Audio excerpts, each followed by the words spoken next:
In Thailand, the ruling military's hand-picked National Assembly impeached the country's last elected Prime Minister Friday in a secret ballot.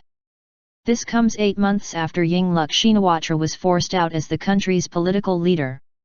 Hours before the impeachment vote, an announcement by the Attorney General's office that former Prime Minister Yingluck Shinawatra would face criminal indictment for negligence of duty as a state official seemed to seal her fate. After the indictment announcement and impeachment action Friday, Yingluck called the moves not unexpected, posting on her Facebook page a long message in which she said, "I will fight to prove my innocence, regardless of the result." Lawmakers in the junta-appointed National Legislative Assembly, which is stacked with military officers and Yingluck's political enemies, later held a secret ballot on whether to impeach her.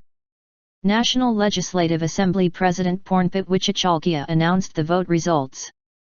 He said 190 votes were cast in favor, 18 against, and there were 8 abstentions and 3 voided ballots, thus the yes votes are in excess of the 3/5 ratio needed for impeachment. This means the former Prime Minister will be ineligible to run in any election for the next 5 years. A criminal conviction, in a case that will be heard by the Supreme Court, could put her in prison for up to 10 years. The former Prime Minister has insisted in her appearances during the impeachment proceedings that there was no corruption involved in a bungled and costly rice pledging scheme at the heart of the impeachment and criminal charges against her. Yingluck contended that she never had any thoughts of cheating, neglecting her duty, or that she engaged in any behavior that was corrupt.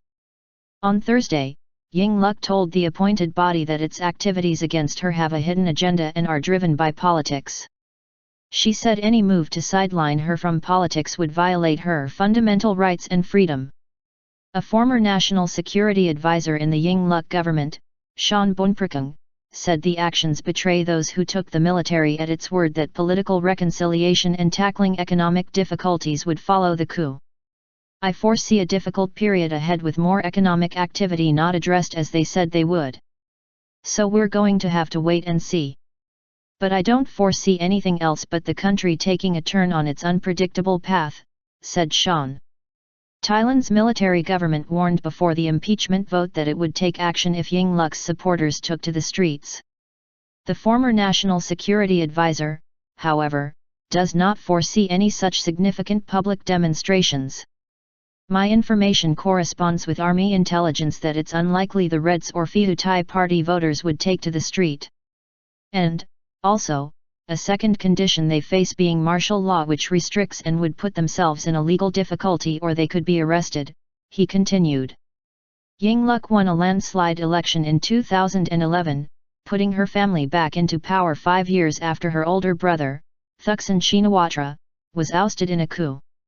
He has been in self-imposed exile as he faces prison for a corruption conviction should he return home. His sister was forced from the Prime Minister's office by a court verdict just weeks before a coup on May 22 last year.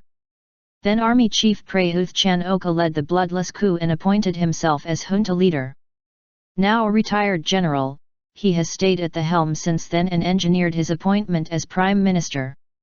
Junta officials have previously acknowledged they intend to eradicate permanently the influence of the Shinawatra family from Thai politics.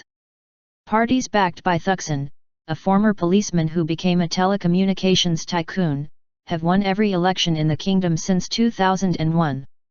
The army stepping in to remove civilian governments is a frequent occurrence in Thailand. King Bhumibol Adulyadej, also known as Rama IX, currently the world's longest-serving head of state, holds ultimate power. But the 87-year-old monarch has been frail for some years and now rarely appears in public. Many Thais worry about the kingdom's stability once Bhumibol is no longer on the scene.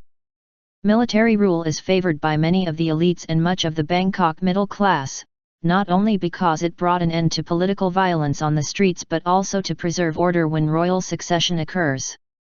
Open discussion of whether Crown Prince Maha Vajiralongkorn, 62, the heir apparent, should succeed his father is taboo in Thailand. And there has been an increase since the latest coup in the number of cases filed under the kingdom's harsh lèse majesté laws. That, combined with continuing martial law, the abrogation of the constitution and decrees limiting freedom of expression in assembly has had a chilling effect not only on dissent but also on public debate about Thailand's future.